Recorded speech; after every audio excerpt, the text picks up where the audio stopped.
ابراہیم آیت نمبر 9۔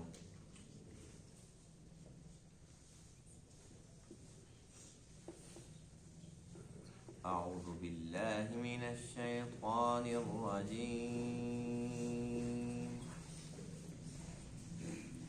بسم اللہ الرحمن الرحیم۔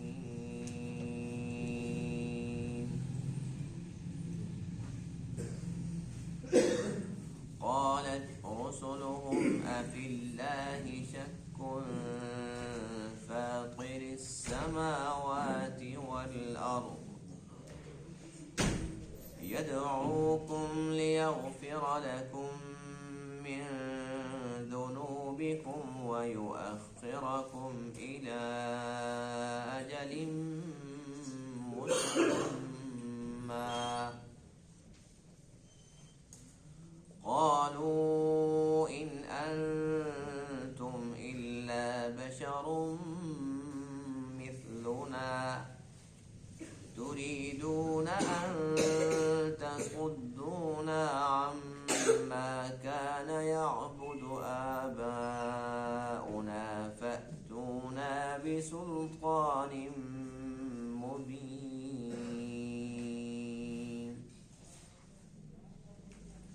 قالت لهم رسلهم إن نحن إلا بشر مثلكم ولكن الله يمن على من يشاء من عباده وما كان لنا أن نأتيكم بسلطان إلا بإذن الله وعلى الله فليتوكل المؤمنون۔ وما لنا ألا نتوكل على الله وقد هدانا سبلنا ولنصبرن على ما آذيتمونا وعلى الله فليتوكل المتوكلون۔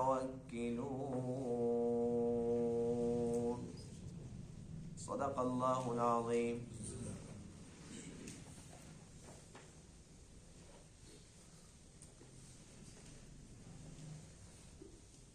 آج کے درس میں آیات کریمہ میں اللہ تعالیٰ کے رسولوں کی تبلیغ کا تذکرہ ہے، کس طریقے سے انہوں نے اپنی امتوں کو تبلیغ فرمائی، اللہ کی طرف دعوت دی، اللہ کی طرف بلایا، اور آگے سے امتوں نے کیا جواب دیا، کیا اعتراضات کیے۔ جیسا کہ گزشتہ درس میں یہ بات گزر چکی ہے، جاءتہم رسلہم بالبینات، کہ اللہ تعالیٰ کے رسول واضح دلائل معجزات لے کے امتوں کے پاس آئے، انہیں بہت بہترین طریقے سے سمجھایا کہ اللہ تعالیٰ کی وحدانیت پر ایمان لے آؤ، اور یہ کہ ہماری نبوت پر، رسالت پر ایمان لے آؤ۔ تو ان لوگوں نے کیا جواب دیا؟ کہنے لگے انا کفرنا بما ارسلتم بہ، جو پیغام تم لائے ہو ہم اس کا صاف صاف انکار کرتے ہیں۔ دوسری بات یہ کہ وَإِنَّا لَفِي شَكٍّ مِّمَّا تَدْعُونَنَا إِلَيْهِ مُرِيبٍ، جس چیز کی طرف آپ ہمیں بلاتے ہو، دعوت دیتے ہو، ہمارا دل اس پر مطمئن نہیں ہے، ہمیں شک ہے۔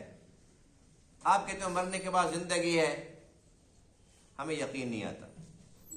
آپ کہتے ہو کہ پھر اللہ کے سامنے سب کے سب لوگ حاضر ہوں گے اور حساب و کتاب ہوگا، پھر جنت ہے، پھر جہنم ہے۔ کہنے لگے کہ یہ باتیں ایسی ہیں کہ ہمیں تو بہت زیادہ اس میں شک ہے، ہم یہ بات ماننے کے لیے تیار نہیں ہیں۔ اللہ کے رسولوں نے ان لوگوں کو اس بات پر یہ جواب دیا کہ یہ باتیں ہم اپنی طرف سے نہیں کر رہے، یہ اللہ کی جانب سے ہے۔ تو کیا تمہیں اللہ کی قدرت پہ شک ہے؟ تم جو کہتے ہو مرنے کے بعد انسان کیسے زندہ ہوگا، تو تو یہ تو اللہ کی قدرت کا انکار ہے. ہم تو اللہ کے رسول ہیں, ہم نے تمہیں زندہ نہیں کرنا, زندہ تو اللہ نے کرنا ہے. اور یہ جنت جہنم یہ سارا کا سارا سلسلہ یہ ہماری جانب سے نہیں ہے, یہ اللہ کی طرف سے ہے. جس اللہ نے آسمانوں کو پیدا فرمایا, زمین کو پیدا فرمایا, وہ اتنی قدرت والا رب ہے, تم اس کی قدرت کے منکر ہو. دوسرا یہ کہ اگر اللہ تمہیں بلاتا ہے, اس نے ہمیں نبی بنا کر تمہاری طرف مبعوث فرمایا ہے, تو اللہ بلاتا کیوں ہے؟ تم سے کچھ پیسے مانگتا ہے؟ کچھ بھی تو نہیں. اللہ تمہیں اس لیے بلاتا ہے کہ جو تم سے کچھ گناہ ہو گئے وہ چاہتا ہے کہ تم اللہ کے پاس آ جاؤ, وہ تمہیں معاف کر دے. اللہ یہ چاہتا ہے کہ اس نے تمہیں زندگی بخشی ہے, یہ تمہیں ایک مہلت دی ہے کہ تم توبہ کر لو, اللہ کے ساتھ تعلق بنا لو. اللہ تو یہ چاہتا ہے. اس بات پر انہوں نے کیا جواب دیا کہ اچھا بڑی باتیں سناتے ہو, اللہ تعالیٰ کیوں بلا رہا ہے, اللہ بڑی قدرت والا ہے. بھئی تم ہو تو ہمارے جیسے انسان, تم رسول کہاں سے آ گئے؟ اور کہنے لگے کہ وہ طریقہ جس پر ہمارے بڑے تھے آبا و اجداد, اس طریقے کو ہم کیسے چھوڑ دیں؟ تمہاری دعوت تو یہ ہے کہ وہ سب کو سب غلط تھا اور ایک اللہ وحدہ لا شریک ہے, اسی کی بندگی کرو. یہ بات ہم کیسے مان لیں؟ اللہ کے رسول نے یہ جواب دیا کہ بے شک ہم تمہاری طرح انسان ہیں, تمہارے جیسے نہیں ہیں. تمہاری طرح تو ضرور ہیں, لیکن حیثیت میں, مرتبے کے اندر, شان کے اندر تمہارے جیسے نہیں ہیں, تمہارے برابر نہیں ہیں. اللہ کا ہمارے پر بڑا احسان ہے, ہمارے پر وحی اترتی ہے, اللہ کی طرف سے فرشتہ آتا ہے, پیغام لاتا ہے. تو اس اعتبار سے ہمارے اور تمہارے درمیان بہت بڑا فرق ہے. باقی یوں تو تمہارے جیسے ہیں کہ ہمیں بھی بھوک لگتی ہے, ہمیں بھی پیاس لگتی ہے, ہم بھی کھاتے پیتے ہیں, ہم بھی تجارت کرتے ہیں, ہمارے بیوی بچے ہوتے ہیں. اس حیثیت سے تمہارے جیسے ہیں, لیکن رتبے کے لحاظ سے, شان کے لحاظ سے ایک جیسے نہیں. بہرحال اللہ کے رسولوں نے اپنی امتوں کو تبلیغ فرمائی, اور اس کے بعد پھر آخری فیصلہ یہ سنایا کہ چونکہ ہم اللہ کے نبی ہیں, اللہ تعالیٰ نے ہمیں ایمان جیسی عظیم دولت عطا فرمائی ہے, ہم تو اللہ پہ بھروسہ کرتے, اور ہر ایک مومن پر یہی لازم ہے کہ وہ اللہ ہی پر بھروسہ رکھے. باقی یہ تم اللہ کو نہیں مانتے, اللہ کے نبیوں کو نہیں مانتے, تو تمہارا اپنا راستہ, ہمارا اپنا راستہ. جو تم نے تکلیفیں پہنچائی اس پر ہم صبر کریں گے, جو تم نے جملے کسے, جو باتیں کی, ہماری گستاخیاں کی, اس پر ہم صبر کریں گے, اللہ تعالیٰ ہمیں اور زیادہ عطا فرمائے گا. تو ہمارا کام تھا اللہ کا پیغام پہنچانا اور تمہیں سمجھانا, اور تمہاری طرف سے جو تکلیفیں پہنچی اس پر صبر کرنا. یہ سب کچھ کر کے اس کے بعد پھر آخری کام ہمارا یہ تھا کہ ہم اللہ پہ بھروسہ کریں. اب تم اپنا کام کرو, ہم اپنا کام کریں گے. قالت رسلهم, ان کے رسولوں نے کہا, افی اللہ شک, کیا اللہ کے بارے میں شک ہے؟ فاطر السماوات, جو آسمانوں کو پیدا کرنے والا ہے, والارض, اور زمین کو پیدا کرنے والا ہے. خالق کا معنی ہوتا ہے پیدا کرنے والا. یہاں پر لفظ ہے فاطر. فاطر اسے کہتے ہیں جو بغیر کسی نمونے کے, بغیر کسی مٹیریل کے پیدا کرے, یعنی کہ کچھ بھی نہیں تھا, اللہ نے پیدا کر دیا. کوئی سیمپل نہیں تھا, بغیر سیمپل کے اللہ نے پیدا کر دیا. تو یہ اللہ کی صفت ہے فاطر, اور فاطر وہ اکیلا ہی ہے اور کوئی نہیں. یدعوکم, اللہ تمہیں بلاتا ہے, لیغفر لکم من ذنوبکم, تاکہ تمہارے کچھ گناہ معاف فرما دے. وَيُؤَخِّرَكُمْ إِلَىٰ أَجَلٍ مُّسَمًّى, اور تاکہ اللہ تعالیٰ تمہیں مہلت دے دے ایک معین وقت تک. قالوا, ان لوگوں نے جواب دیا رسولوں کو, کیا کہا؟ ان انتم, تم نہیں ہو, الا بشر مثلنا, مگر بشر, انسان ہمارے جیسے. تریدونا, تم تو چاہتے ہو, ان تصدونا, کہ تم ہمیں روک دو, عما کان یعبد آباؤنا, اس چیز سے جس کی ہمارے آبا و اجداد عبادت کرتے تھے. فأتونا بسلطان مبین, تم لے آؤ کھلی دلیل. اللہ کے سچے نبی ہو تو کوئی معجزہ پیش کرو، کھلی دلیل لے کر آؤ۔ قالت لہم رسلہم، انہیں ان کے رسولوں نے جواب دیا، یوں کہا، ان نحن الا بشر مثلکم، بے شک ہم تمہاری طرح انسان ہیں، ولکن اللہ یمن علی من یشاء من عبادہ، اور لیکن اللہ تعالیٰ احسان کرتا ہے جس پر چاہتا ہے اپنے بندوں میں سے۔ اللہ کا ہمارے اوپر خاص کرم، خاص احسان ہے، فضل ہے۔ وما کان لنا، اور ہمارے لیے کیا ہے، ان نأتیکم بسلطان، اور ہمارے لیے اختیار نہیں ہے کہ ہم تمہارے پاس کوئی دلیل لے کر آئیں، الا باذن اللہ، مگر اللہ کے حکم سے، یعنی کہ معجزات ہمارے بس کی بات نہیں ہے۔ ما کان لنا، ہمارے لیے نہیں ہے، یعنی کہ ہمارے پاس اختیار نہیں ہے۔ وعلی اللہ، اور اللہ ہی پر چاہیے ایمان والوں کو کہ وہ بھروسہ کرے۔ وما لنا، اور ہمارے لیے کیا ہے کہ ہم بھروسہ نہ کریں اللہ پر، یعنی کہ ہم اللہ پہ بھروسہ کیوں نہ کریں۔ وقد ہدانا سبلنا، جبکہ اس نے ہماری رہنمائی کی، ہمیں ہدایت عطا فرمائی ہمارے راستوں کی۔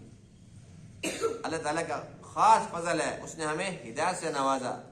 وَلَنَصْبِرَنَّ، اور البتہ ضرور ہم صبر کریں گے، عَلَىٰ مَا آذَيْتُمُونَا، ان باتوں پر جو تم نے ہمیں تکلیفیں پہنچائی۔ وَعَلَى اللَّهِ فَلْيَتَوَكَّلِ الْمُتَوَكِّلُونَ، اور اللہ ہی پر بھروسہ کرنے والوں کو چاہیے کہ وہ بھروسہ کریں۔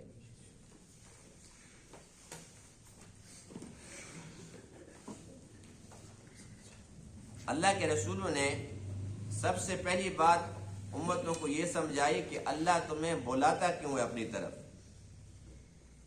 اللہ کے بلانے کا مقصد یہ ہے، لِيَغْفِرَ لَكُم مِّن ذُنُوبِكُم، کہ وہ تمہارے کچھ گناہ معاف فرما دے، سارے نہیں، من ذنوبکم، گناہوں میں سے کچھ۔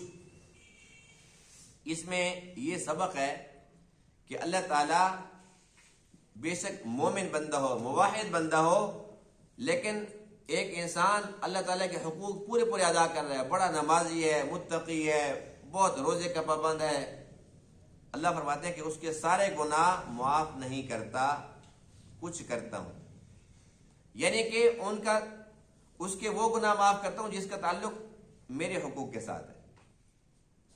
جو بندہ حقوق العباد کے اندر کسی کے ساتھ کسی کے حق تلفی کرتا ہے، کسی کو برا بھلا کرتا ہے، کسی کی دل آزاری کرتا ہے، کسی کو گالیاں دیتا ہے، کسی کے حق غصب کر لیتا ہے، تو اللہ فرماتے ہیں کہ ان کے گناہ میں معاف نہیں کرتا جب تک کہ وہ خود اس کو معاف نہ کرے۔ اللہ تو سمجھ ہے نا، بے نیاز ہے، اللہ تعالیٰ چاہے تو سارے کے سارے معاف فرما دے، لیکن اللہ کا قرآن بھی یہی بتلا رہا ہے، اللہ کے نبی نے بھی یہی کچھ ہمیں سمجھایا ہے کہ اللہ تعالیٰ اپنے حقوق تو معاف کر دے گا، لیکن جو بندوں کے حقوق ہیں اللہ تعالیٰ قیامت کے دن بھی بندوں کے سپرد کر دے گا۔ اللہ فرمایا کہ یہ سامنے کھڑا ہوا ہے، جس کا تو نے حق کھایا تھا، جس کو تو نے دکھ پہنچایا تھا، یہ معاف کرتا ہے تو مجھے کوئی اعتراض نہیں، یہ معاف نہیں کرتا تو بس اب یہ حق تو میں نے دلوانا ہے۔ انصاف کا تقاضا بھی تو یہی ہے نا۔ اب ایک ظالم ہے، ایک مظلوم ہے، قیامت کے دن دونوں جا رہے ہیں جنت میں، کوئی پوچھنے والا نہیں ہے، تو یہ انصاف تو نہ ہوا۔ حدیث پاک میں ہے کہ جب اللہ تعالیٰ جانوروں کا بھی انصاف دلائے گا، یعنی کہ ایک بکری ہے، اس کے دنیا کے اندر سینگ تھے، اس نے بغیر سینگ والے کو مارا تھا، قیامت کے دن اللہ تعالیٰ اس سے سینگ لے لے گا اور اس کو دے دے گا، اور اللہ فرمائے کہ اس سے بدلہ لے، اس کو وہ ٹکر مار، بدلہ لے، بدلہ دلوا کے پھر اللہ فرمائے گا کونوا ترابا، دونوں مٹی ہو جاؤ۔ اسی لیے کہ جنت تو انسانوں کے لیے، جنات کے لیے، تو جانوروں کے ساتھ بھی جب انصاف ہو رہا ہے، پھر انسان ہے، اشرف المخلوقات ہے، اب اگر کسی انسان کا کوئی دل دکھاتا ہے، اس کی دکان پر، مکان پر، اس کی جائیداد پر قابض بن جاتا ہے، کسی بھی طریقے سے اس نے اس کے حقوق غصب کر لیے، تو اللہ تعالیٰ کیسے چھوڑ سکتا ہے؟ اللہ فرمائے کہ اے میرے بندے، اب یہ سامنے کھڑا ہوا ہے، معاف کر دی اس کی مرضی، نہیں تو تیری نمازیں، تیرے مقبول روزے، تیرا حج، تیرے صدقے خیرات سارے کے سارے میں اس کو دے رہا ہوں.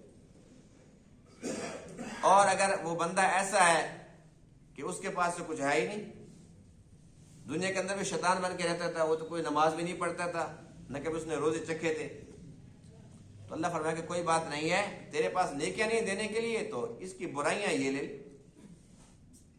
یعنی کہ دنیا کے اندر جس کے ساتھ زیادتی ہوئی، بہر صورت آخرت کے لحاظ سے وہ بہت نفع میں، اس کو کسی کی نیکیاں ملتی ہیں مقبول تب بھی مزہ ہے، اگر اس کی برائیاں کسی کے کھاتے میں جا رہی ہیں پھر بھی مزہ. اس لیے ہمیں چاہیے کہ ہم مظلوم تو بن جائیں لیکن ظالم نہ بنیں. ظالم کی نہ دنیا نہ آخرت ہے. اب ان لوگوں نے کیا جواب دیا؟ اللہ کے رسولوں کی تبلیغ کتنی پیاری ہے، کتنا پیارا طریقہ ہے. اور آگے ان کی مت ماری ہوئی تھی، ایک ہی بات ہے، ان انتم الا بشر مثلنا، وہ ہمارے جیسے انسان ہو، ہماری طرح کھاتے ہو پیتے ہو، بازاروں کے اندر تم جاتے ہو تجارت کرتے ہو، پھر ہمیں کہتے ہو اللہ کے نبی ہیں. بھی ہمیں کیسے پتہ چلے گا؟ کوئی خاص نشانی ہے تمہارے پاس؟ جو اللہ کے رسول ہوتے ہیں، اللہ تعالیٰ کا احسان عظیم ہے کہ اس نے تمام رسول انسانوں کے اندر بھیجے، انسان ہی تھے. اگر خدا نہ خواستہ اللہ تعالیٰ انسانوں کے اندر انسانوں کو نبی بنا کر نہ بھیجتا، فرشتوں کو بھیج دیتا. اب ہوتا کیا؟ فرشتہ کہتا نمازیں پڑھو 5 نمازیں، تو امت کیا کہتی کہ بھئی 5 نمازیں پڑھیں، بیوی بچوں کو کون پالے گا؟ بھی کاروبار نہیں کرنا، تمہارے تو بیوی بچے نہیں ہیں، ایسے تم احکام دے دیتے ہو ہمیں. اچھا اب اگر وہ کہتے تم روزے رکھو، انسان آگے سے کیا جواب دیتے؟ بھئی تمہارے سے تو پیٹ نہیں لگا ہوا نا، تم تو کہو کہ روزے رکھو. بھی ہمیں بھوک لگتی ہے، پیاس لگتی ہے، کیسے روزے رکھے؟ تو اللہ فرماتے ہیں کہ میں نے انسانوں کے اندر انسانوں کو نبی بنا کر بھیجا کہ وہ انہی کے خاندان میں سے ہوں، ان کے بیوی بچے ہوں جیسے کہ تمہارے بیوی بچے ہیں، ان کو بھی بھوک لگے جیسے تمہیں بھوک لگتی ہے. یہ سب کچھ کے ہوتے ہوئے بشری تقاضے سب کے سب لگے ہوئے ہیں، اور پھر وہ اللہ تعالیٰ کی بندگی کریں. اب اللہ کے نبی نے فرمایا کہ 5 نمازیں فرض ہیں پڑھو. کوئی کہہ سکتے جی کیسے پڑھیں؟ اللہ کے نبی نے 9 نمازیں پڑھی ہیں، 5 یہ پڑھی ہیں، اشراق، چاشت، اوابین، تہجد، 4 اضافی پڑھی. ہمیں کیا حکم دیا کہ سال میں 1 مہینے روزے رکھنے، رمضان شریف کے. اللہ کے نبی کا کوئی مہینہ ایسا نہیں اس کے اندر روزے نہ ہو. ہر مہینے ایام 20 3 روزے پکے تھے، اور پھر ہر ہفتے پیر اور جمعرات کا روزہ پکا تھا. امت کیسے کہہ سکتی ہے جی کیسے روزے رکھیں؟ بھوک لگتی ہے، پیاس لگتی ہے. صحابہ کرام جب شکایت کی اللہ کے رسول بہت بھوک لگی ہے، پیٹ میں پتھر بندھا ہوا، غزوہ خندق کے موقع پر، تو آپ نے کیا ارشاد فرمایا کہ تمہارے پیٹ پہ 1 پتھر، میرے 2 پتھر. یعنی کہ ایک نمونہ ہے نا، اللہ تعالیٰ کا احسان نہیں ہے. پھر اللہ فرماتے ہیں کہ اگر میں فرشتے کو انسانی شکل میں بھیج دیتا، پہلی بات یہ کہ اللہ تعالیٰ نے فرشتے کو بھیجا نہیں ہے، الحمدللہ. اللہ فرماتے ہیں کہ اگر میں فرشتہ بھیج دیتا تو 2 شکلیں تھی نا، یا تو اپنی وہ اصلی شکل میں آئے یا انسانی شکل میں آئے. اگر اصلی شکل میں آتا تو ڈر جاتے، اتنا بڑا فرشتہ، یہ ہمارا نبی اتنا بڑا، دیکھ کے ڈر جاتے. جب اللہ کے نبی نے پہلی مرتبہ جبرائیل امین کو دیکھا، غار حرا میں جب پہلی بار اتری، اس وقت کیا صورتحال تھی؟ اللہ کے نبی کو بخار ہو گئی اور کب کبھی طاری ہو گئی. اما خدیجہ کے پاس آئے، زمیلونی زمیلونی، میرے اوپر چادر ڈالو، مجھے سردی لگ رہی ہے، مجھے بخار ہو گیا. یعنی اللہ کے نبی نے جب دیکھا آپ میں کتنی روحانی طاقت تھی، کتنی بڑی پاور تھی، لیکن آپ کی یہ کیفیت ہو گئی. اگر کوئی ہمارے جیسا عام انسان دیکھتا وہ زندہ رہتا؟ اللہ فرماتے ہیں کہ اگر وہ اپنی اصلی شکل میں آئے تم سے برداشت نہ ہوتا، اور انسانی شکل میں آتا وَلَلَبَسْنَا عَلَيْهِمْ مَا يَلْبِسُونَ، یہ بھی قرآن مقدس میں ہے. اللہ فرماتے ہیں وہ انسانی شکل میں ہوتا نا، وہ بتاتا کہ میں نبی ہوں، انسانی شکل میں ہوں فرشتہ. یہ کہتا لگتا تو نہیں ہے فرشتہ کہیں سے، بولتا تو ہمارے جیسا ہے، آنکھیں بھی ہماری طرح ہیں، کان بھی ہمارے جیسے ہیں. نہیں یہ ایسے وہ جھوٹ بول رہا ہے. اللہ فرماتے تمہارا شک تو ختم ہو سکتے ہی نہیں، تم کسی طرح راضی نہیں ہو سکتے تھے. اس لیے میں نے بہتر سمجھا کہ انسانوں کے اندر انسانوں کو ہی بھیجوں تاکہ کوئی بندہ اعتراض کر ہی نہ سکے، نہ کسی کو دکھ تکلیف ہو، نہ کوئی ڈرے۔ تو یہ اللہ تعالیٰ کا احسان عظیم ہے۔ اب بات یہ ہے کہ اللہ کے رسولوں نے بہت بہترین طریقے سے سمجھایا کہ کوئی شک نہیں ہے، تمہاری بات بالکل درست ہے کہ ہم تمہاری طرح کے انسان ہیں، کوئی شک والی بات نہیں ہے۔ ان نحن الا بشر مثلکم، یہ بات تو یقینی ہے، تمہارا اعتراض بالکل ٹھیک ہے کہ ہم تمہاری طرح کے انسان ہیں۔ اگلی بات تو سنو، وَلَكِنَّ اللَّهَ يَمُنُّ عَلَى مَن يَشَاءُ مِنْ عِبَادِهِ، اللہ جس پر چاہتا ہے اپنا احسان کرتا ہے۔ ہمارے پر اللہ تعالیٰ کا خاص احسان ہے، ہم عام انسان نہیں ہیں۔ ہم سوتے ہیں، ہمارا وضو ٹوٹ جاتا ہے۔ اللہ کے نبی سوتے تھے اور آپ اس کے بعد اٹھتے تھے، پھر نماز پڑھاتے تھے اور فرماتے تھے کہ میرا وضو نہیں ٹوٹتا۔ کیوں؟ فرمایا کہ اللہ کے نبی جب سوتے ہیں ان کی آنکھیں سوتی ہیں اور دل جاگ رہا ہوتا ہے۔ ہم تو سوتے ہیں تو خراٹے مارتے ہیں، تیسرے محلے میں بندہ ڈر جائے۔ اللہ کے نبیوں کی نیند ایسے نہیں ہوتی۔ اللہ کے نبی فرماتے ہیں کہ تم آگے دیکھ سکتے ہو، پیچھے نہیں دیکھ سکتے۔ فرمایا کہ میں جیسے آگے دیکھتا ہوں ایسے پیچھے دیکھتا ہوں۔ یہ تو انسان، لیکن عام انسان تو نہیں تھے نا۔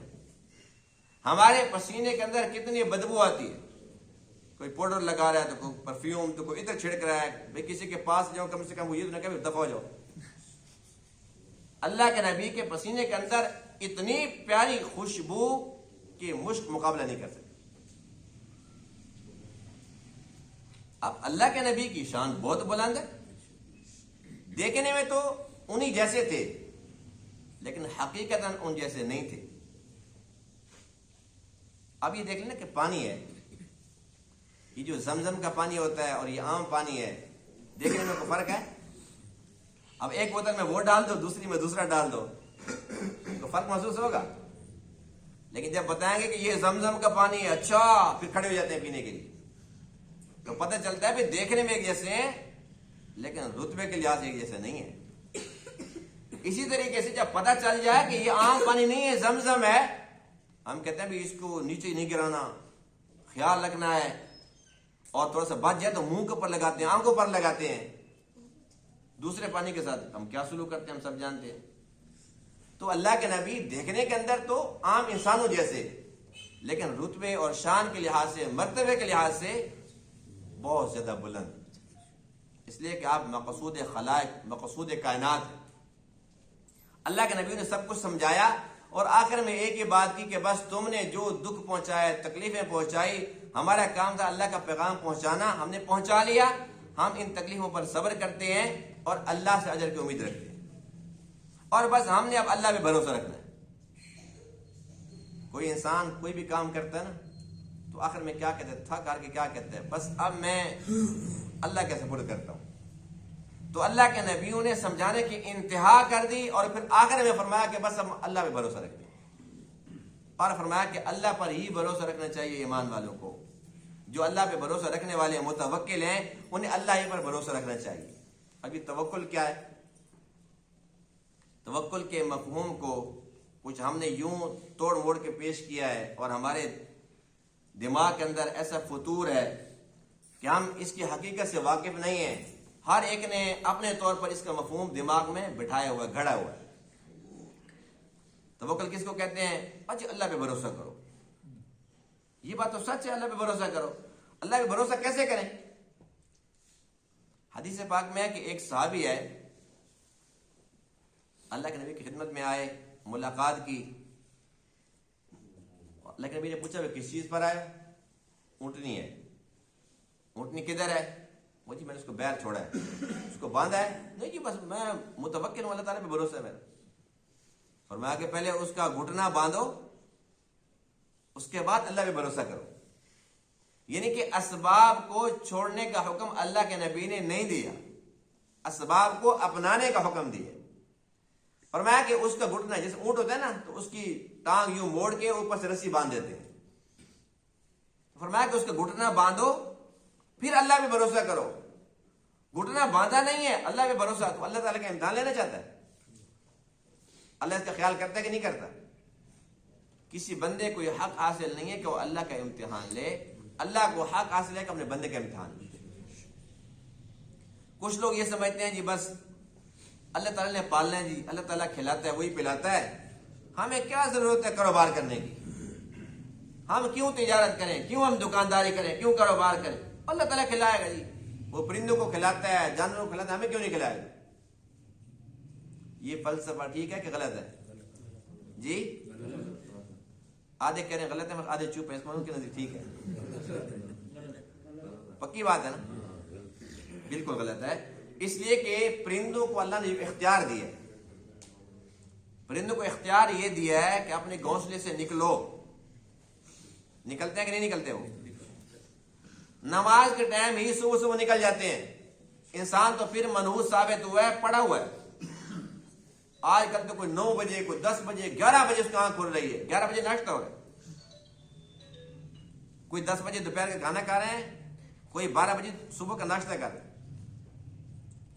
لیکن جو پرندے ہیں وہ اپنے وقت پر اڑ جاتے ہیں، کیونکہ ان کے پاس ٹچ موبائل نہیں ہے، ان کے پاس کوئی ٹی وی نہیں ہے، یہ جو نائٹ پروگرام لگتے ہیں ان کے پاس نہیں ہے.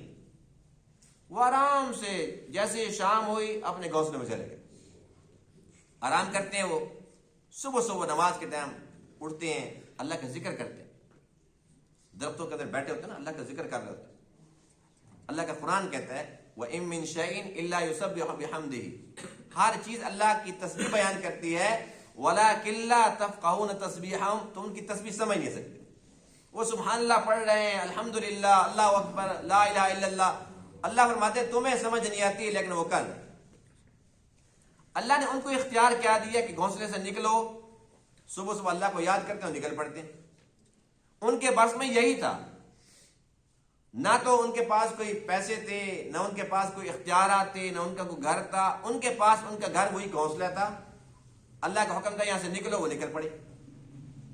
اس کے بعد اللہ پہ بھروسہ کیا، نکل گئے، تلاش کیا، کہیں سے کیڑا مکوڑا دانا ملا ان کو، خود کھایا، بچوں کے لیے لے کے آئے، گھونسلے کے اندر پہنچا دیا.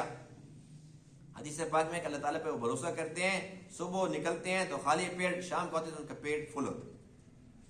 یعنی وہ نکلے ہیں، تلاش کیا ہے، محنت کی ہے، اللہ پہ بھروسہ بھی کیا ہے. اب کوئی بندہ کہتا ہے جی بس میں گھر میں پڑا ہوں سکون سے، اللہ ان کو کھلا رہا ہے، میں تو پھر اشرف المخلوقات ہوں، مجھے کیوں نہیں کھلائے گا؟ تو اللہ فرماتے ہیں کہ تو بھوکا مر جائے گا، میں نہیں کھلاؤں گا تجھے. ایک شخص جو کہ جاہل تھا، اس کے دماغ میں یہ خیال آ گیا کہ میں نا اللہ تعالیٰ پہ بھروسہ کرتا ہوں. اور یہ خیال، یہ کوئی اچھا خیال نہیں ہے، برا خیال تھا. اس کے دماغ میں یہی بات ہے، اللہ تعالیٰ شیر کو کھلاتا ہے، گوشت کھلاتا ہے، چیتے کو کھلاتا ہے، پرندوں کو کھلاتا ہے، مجھے نہیں کھلائے گا.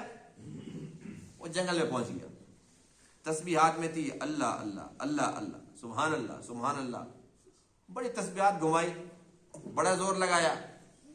جب بھوک لگی نا، ذرا ناشتے کا ٹائم ہوا تو اس کو خیال تو آیا نا، گھر میں تو ناشتہ ملتا تھا. اوپر دیکھ رہا ہے فرشتہ آئے گا، کچھ چیز لے کے آئے گا، کچھ نہ کچھ ابھی پہنچے گا ابھی پہنچے گا، اور ناشتہ کا ٹائم بھی گزر گیا. اب اس نے کہا چلو کوئی بات نہیں، میرے مانگنے کے اندر کمی ہو سکتی ہے، اللہ تعالیٰ دے گا، وہ ضرور دے گا مجھے. دوپہر کا ٹائم ہو گیا، اب ظاہر سی بات ہے ناشتہ بھی نہیں ملا تھا. نیت روزے کی بھی تو نہیں تھے نا، نیت روزے کی تھی کہ بغیر کمائی کا اللہ تعالیٰ مجھے روزی دے. چلو روزے کی نیت کر لیتا. اس نے کہا اللہ مجھے دے گا. اب ہوا یہ کہ کافی دیر تک بیٹھا رہا، دوپہر کا ٹائم بھی گزر گیا، بڑا پریشان. کہنے کا نہیں اللہ پہ بھروسہ میرا پکا ہے، وہ ضرور دے گا مجھے.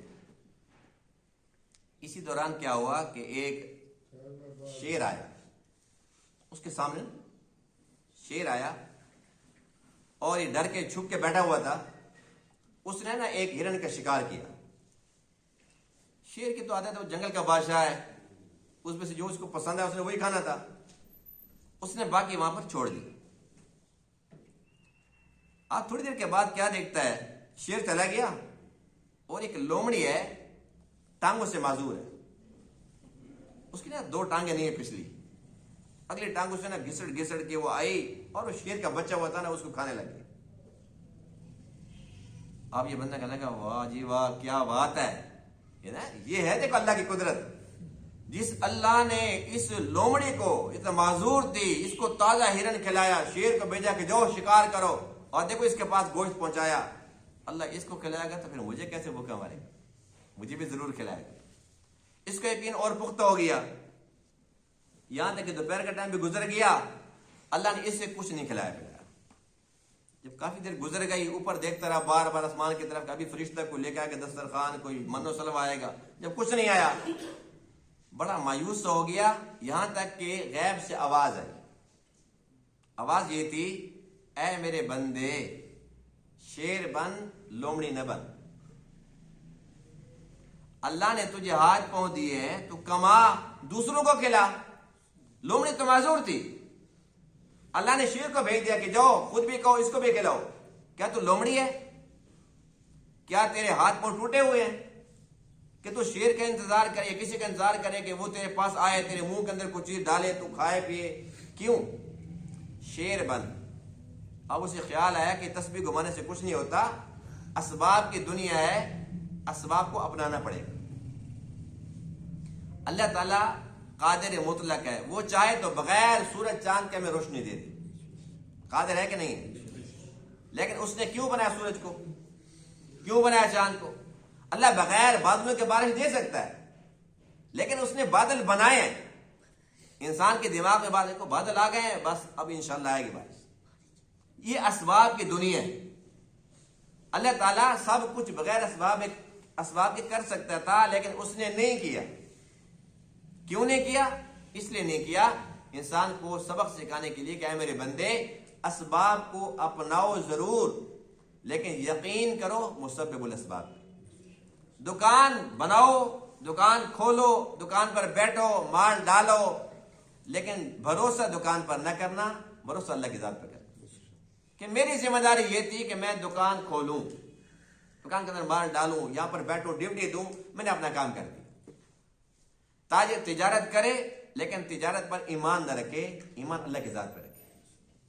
ایک بندہ بیمار ہو جائے، اور جی اللہ نے بیمار کیا وہی ٹھیک کرے گا، نہیں۔ اللہ کے نبی فرماتے ہیں کہ علاج سنت ہے، علاج کرو، دوائی کھاؤ، لیکن دوائی کے اوپر ایمان نہیں ہونا چاہیے، ایمان اللہ پہ ہونا چاہیے۔ وہ چاہے گا اس کے اندر شفا ڈالے گا، وہ نہیں چاہے گا ساری دنیا کی دوائیاں کھا لوں لیکن میں ٹھیک نہیں ہو سکتا۔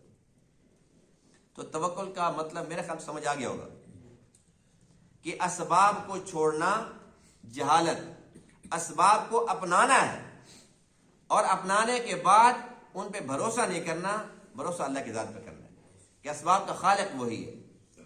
اللہ کے نبیوں کی تعلیمات یہی ہیں، اللہ کے نبی یہی فرما رہے ہیں کہ ایمان والوں کو چاہیے کہ اللہ پہ بھروسہ کریں۔ اللہ کے نبی بھی اللہ پہ بھروسہ کرتے تھے، اور ہم پر بھی لازم ہے کہ ہم بھی اللہ ہی کی ذات پہ بھروسہ کریں۔ بھروسہ ایسے ہی کریں جیسے اللہ کے نبی نے فرمایا کہ پہلے اونٹ کو باندھو، اب موٹر سائیکل کھڑا ہے تو اس کو پہلے لاک لگاؤ، پھر اللہ کے سپرد۔ لاک نہیں لگایا تو پھر وہ اللہ کے نہیں، چور کے سپرد۔ جوتے اٹھا کے ایک جگہ پر محفوظ رکھ دو، پھر اللہ کے حوالے۔ جوتے ہو بیر رکھ کے آج سکون سے نمازیں پڑھو، واپس جاؤ گے تو جوتے غائب۔ اس لیے اسباب کو اپنانے کا حکم ہے، چھوڑنے کا حکم نہیں ہے۔ جو کہتے ہیں اسباب میں کیا رکھا ہے جی کچھ نہیں ہوتا، یہ جہالت کی باتیں ہیں، اللہ تعالیٰ کو ہرگز پسند نہیں۔ جو انسان اپنا دین بنا کے چلتا ہے نا، دنیا کے اندر بھی ذلیل ہوتا ہے، آخرت کے اندر بھی ذلیل ہوگا۔ دین وہ ہے جو اللہ نے ہمیں دیا ہے، اللہ کے نبی کے ذریعے سے ہمیں دیا ہے، بس وہ دین ایک ہی ہے، اس کے اندر ہماری مرضی نہیں ہے، ہماری منمانی نہیں ہے۔ جو ہم گھڑ لیں توکل اس کو کہتے ہیں، اس کو یوں نہیں کہتے، فلاں نے یوں لکھا ہے، فلاں ایسے کرتا تھا، یہ ساری باتیں فضول ہیں۔ بس وہ بات جو اللہ نے بتلائی، اللہ کے نبی نے فرمائی، وہ حق سچ ہے۔ اس طریقے سے ہم بھروسہ کریں گے اللہ کے ذات پہ، تو انشاءاللہ دنیا کے اندر بھی سرخرو ہوں گے، آخرت کے اندر بھی سرخرو ہوں گے۔ اللہ تعالیٰ تمام باتوں کو سمجھنے عمل کرنے کی توفیق عطا فرمائے۔ وآخر دعوانا الحمدللہ رب العالمین۔